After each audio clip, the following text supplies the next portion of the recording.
Hello everyone, thank you for joining us for this series of professional learning shorts on teaching tips for family communication. My name is Taya Haller and I'll be guiding you through this video module, Texting with Communication Apps. The overarching goal of this series is to strengthen communication between teachers and families in order to support and enhance student learning.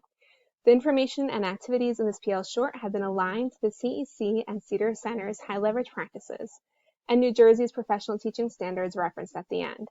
Because we know that professional learning must be interactive and relevant for it to be meaningful, the objectives of this video module are based on a praxis framework, inviting you into a process of reflecting on your current practices and beliefs about communicating with families via text messaging, describing how communication apps can be used to support families' roles in their children's education, and determining your next steps in using communication apps to promote effective family communication.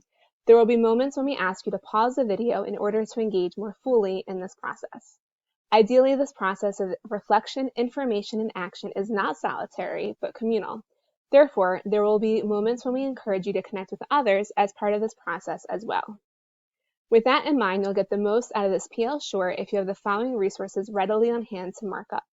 The Communicating with Families inventory, which you used during the initial reflection in our series preview, and the professional learning guide that corresponds with this video. Feel free to pause the video now to print these resources or open them with a PDF annotation tool. Let's start with reflection. Feel free to use your PL guide as you consider these ideas. Are you currently using text messages or texting apps to communicate with your students' families? If so, describe your experience. When do you think it may be beneficial to communicate with your students' families through text messaging? Why? When do you think it may be inappropriate to communicate with your students' families through text messaging, and why? Are you familiar with any communication apps that teachers can use to text with their students' families, and if so, which ones? What do you know about them? What questions or concerns do you have about using communication apps to text with your students' families? And lastly, how do you empower families to support their children's learning at home? Feel free to pause this video while you complete this reflection exercise. If you are engaging in this series with others, this would be a great discussion to have together. Feel free to pause the video to exchange ideas with a colleague. As we turn our attention to educational research and information about tech tools, feel free to add to the possibility section of your Communicating with Families inventory and use your PL guide to jot down any notes. Just as we teach our students to adopt a questioning stance when they approach nonfiction text, we should approach research and new information in the same way. Using the big questions proposed by Kylie Beers and Robert E. Probst can help us critically reflect on what's been presented. So we'll provide time for you to consider these questions. What surprised you? What changed, challenged, or confirmed what you already knew or had experienced? First, we'll take a look at the research behind texting to support families' roles in their children's education. The Pew Research Center found that 99% of American adults between ages 18 and 49 have a cell phone, and more than 90% have a smartphone. Many educators are capitalizing on the prevalence of these devices by using texting apps to communicate with their students' families. The Flamboyant Foundation identified 5 essential roles that families play in their children's education. These include communicating high expectations to their children, monitoring their children's performance, supporting their children's learning at home, guiding their children's path, and advocating for their children's needs. Texting apps can be used to support families in many of these roles, but we'll focus on the role of supporting learning at home. The Text-to-Talk intervention, a research project sponsored by the Philadelphia School District, is a key example. In this intervention, preschool teachers text family members at least twice a week. The first message introduces 4 vocabulary words from a book they're reading in class, with a link to student-friendly definitions and multimedia images. The second message introduces activities that families can do together to increase their child's understanding. They found that students whose teachers use the text-to-talk intervention learn more of these vocabulary words. Texting families is a powerful strategy across all grade levels. One high school ELL social studies teacher noted that sending what she called text message invitations every week or 2 were positively received by families, who thanked her for including them in their teenagers' education. It also created opportunities for parents to become distant teachers in her class, which was made apparent through interactions with her students after text message invitations were sent. Let's pause to process this information and how it compares with your own experience regarding the ways texting can empower families to support their child's learning at home. Did anything surprise you? Did anything change or challenge what you already knew or have experienced? Did anything confirm your own experiences and knowledge? Feel free to pause this video while you add to your PL Guide of research notes. Now we'll take a look at different communication apps that enable teachers to text with families.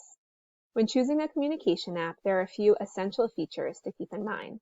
Choose an app that is as accessible as possible to all of your students' families, one that protects your privacy as well as the privacy of your students and their families. For example, it should comply with the Family Educational Rights Privacy Act and the Children's Online Privacy Protection Act. The Internet KeepSafe Coalition, or iKeepSafe, provides certifications to digital products that demonstrate their compliance with these recommendations. Consider how easy it is for you to invite family members and for them to join using this app. If you have a co-teacher this year or may in the future, choosing an app that enables both teachers to communicate seamlessly with families is key. Some apps provide delivery or view reports, enabling you to determine which family members are receiving and reading your messages. And lastly, consider what your messaging options are, such as individual or group messaging, two-way communication, and exporting your message history for documentation purposes. We'll compare 3 popular communication apps among teachers with these features in mind: Remind, ClassTag, and ClassDojo. For the most accessibility based on technology requirements, family members should be able to receive and respond to communication via their choice of SMS or text messaging, email, notifications in the app, or by logging into the website. The ability to use SMS means families would not need to have a smartphone or internet access. The ability to use SMS or email means families would not need to check an additional app or website to receive your communication. It would come directly to them in a form of communication they already have. We gave ClassTag half a check mark for SMS because families can receive communication via text messaging, but they must log into the app or website in order to respond to it. For families whose first or preferred language is not English, having built-in translation available is of utmost importance. Using audio-visual tools such as photos, videos, audio clips, or other files can also make communication as clear as possible for your students' families. Remind integrates with a number of other platforms and services, making it easy to share resources from platforms such as Google Drive or Classroom, Quizlet, Kahoot, Flipgrid, Nearpod, and more. ClassTag also offers some integrations, such as some Google products, ClassLink, Clever, and Facebook. ClassDojo has limited integrations, although it does enable participants to use their Google login. Many people are concerned about protecting their personal information when signing up for a new app, particularly if they need to provide their cell phone number or email address. For Remind, all personal cell phone numbers and email addresses are kept private from other participants. In ClassTag, teachers and parents can control what information is shared with others in their settings. Since all communication in ClassDojo is kept within the app or website itself, there is no need for email or phone numbers to be exchanged. All 3 offer the ability to download and print out PDF invitations, even in multiple languages, as well as provide a link or code for families to join. They also enable you to invite families directly via email or text messages, provided you have their email addresses and cell phone numbers.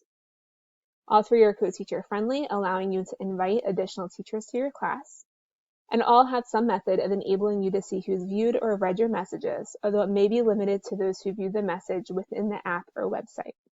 Remind and ClassTag also have features that enable you to confirm that messages were successfully delivered to their intended recipients, as well as identify errors that may have prevented them from being delivered. Since ClassDojo does not send messages to email addresses or cell phone numbers, this feature does not apply. All enable you to send messages to an entire class, a particular group of people, such as chaperones of a class trip, and individual family members. They also allow you to schedule messages in advance. Two-way communication is available in all 3, although it is optional for Remind and automatic for ClassTag and ClassDojo. They also have features that allow you to set office hours, indicating that you will be available to receive and reply to two-way messages during a particular time frame, or quiet hours, indicating that you will see their message after quiet hours are over. Furthermore, all 3 apps enable you to export your message history, which can be helpful for documentation purposes. While Remind is a strictly communication tool, ClassTag and ClassDojo also offer other features as well. As a quick recap, using these texting apps or others like them provides many benefits. Most importantly, teachers can share content and activities that empower families to support their children's learning at home. This invites family members into the learning process and boosts their confidence in facilitating activities at home. Research shows that families are more likely to engage in their children's learning when these two factors are in place. Because texting apps are easy to opt into, using them is one way to share information with all of those in a child's family: parents, grandparents, older siblings, aunts, uncles, close friends of the family, etc. Research shows that the extended family has a significant role in at-home learning activities for many children. When compared to paper-based or in-person approaches to communication, many families felt more connected with the texting app because it allowed multiple family members to receive messages. Using a texting app also directly addresses two barriers to effective communication: language differences and stress overload. The embedded translation tools enable families to receive and respond to communication in their preferred language. Being able to schedule messages in advance can reduce teacher stress, while receiving regular communication from their child's teacher in a manner that doesn't require them to be at school can reduce family stress. When thinking about what you learned about texting apps and their benefits, did anything surprise you? Did anything change or challenge what you already knew or have experienced? Did anything confirm your own experiences and knowledge? Feel free to pause this video as needed to jot down your responses to this information on your PL guide. If you are engaging in this series with others, this would be a great time to share your thoughts with one another. Feel free to pause the video to exchange ideas with a colleague. We'll end by developing a short action plan. First, take a look at the Communicating with Families Inventory Part 2. When considering the role families play in supporting learning at home and the ways text messaging may be used to empower them in this role, do any new vulnerabilities, strengths, needs, or supports come to mind? Feel free to pause this video to jot down any new thoughts that come to your mind when you look back over these questions. Use these pages on your PL guide to map out the next steps you may take. As we recommend a couple of possible next steps, check off any actions that fit your needs and the needs of your students' families. If you're just getting started, a great first step is to find out which communication apps other teachers in your grade level or school use. Using the same app is one way to help reduce stress overload for families, since all their communication would be using the same method. This is also a great way to reduce your stress overload, since you will have a built-in support network of other teachers using the same app. After you've decided which communication app to use, set up a free account, create your classes, and start inviting your students' families. We've curated a list of resources to help you with this in our PL guide. After you have families enrolled in your class, create a welcome message that explains how you plan to use the texting app. Consistency is important when communicating with families, so consider when and how often you want to send text messages. Brainstorm any recurring messages you may want to include in your routine, such as announcements for the week every Monday, a highlight from the week every Friday, or a study tip 2 days before every quiz. Set manageable goals for how often you plan to send messages. Ideally, aim for somewhere between 3 times a week and twice a month. Primary and elementary school teachers may send messages more frequently than middle and high school teachers, since they are the primary teacher for all subjects and their students are less independent. Lastly, consider your audience. What time of day or week do you think your messages would be best received? Consider the content of your text messages to make them the most impactful. Some general guidelines to keep in mind are to use clear, plain language. For example, use short sentences, explain academic terms that families may not know, and avoid educational jargon. Think about adding visuals, videos, or other attachments to your messages. And include a clear invitation to action. What do you want families to do with the information or resource you are sharing? Limiting your messages to only the most useful actions for families will help reduce their stress overload while also empowering them to support their child's learning at home. We'll take a look at a few examples of how to use these guidelines next. One way is to share content that supports your students' vocabulary development. The strategy is applicable for teachers of all grades and content areas. First, identify which words in an upcoming unit are most important to share with families, and then prepare a series of text messages with student-friendly definitions, images, and suggested activities or conversation starters. Batching this prep work at the start of your unit or as part of your lesson planning and then scheduling the messages can be helpful. You can also send text messages to support your students' math skills. Include images of anchor charts used in your classroom or video tutorials that show step-by-step instructions for using a particular strategy. You can also suggest activities that families could do together to build math skills. For example, tell families that their child learned about the circle shape today, and then ask them to go on a scavenger hunt together to see how many circles they can find. Finally, you can send messages to support your students' organization and study skills. For example, you can share video tutorials that show step-by-step instructions for using a particular strategy, such as applying the check approach to studying described in this article, or creating a mnemonic device, or making a concept map. Consider texting open-ended questions or conversation starters that will help your students review for an upcoming quiz.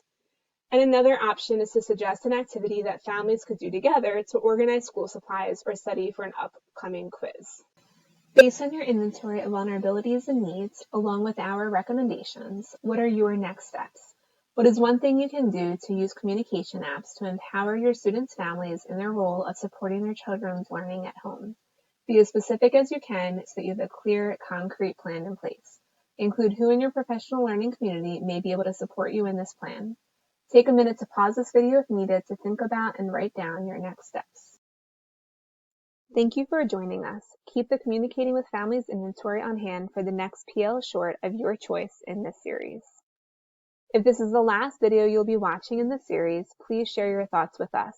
Look for the Give Feedback icon under this PL short on the LRC-South website.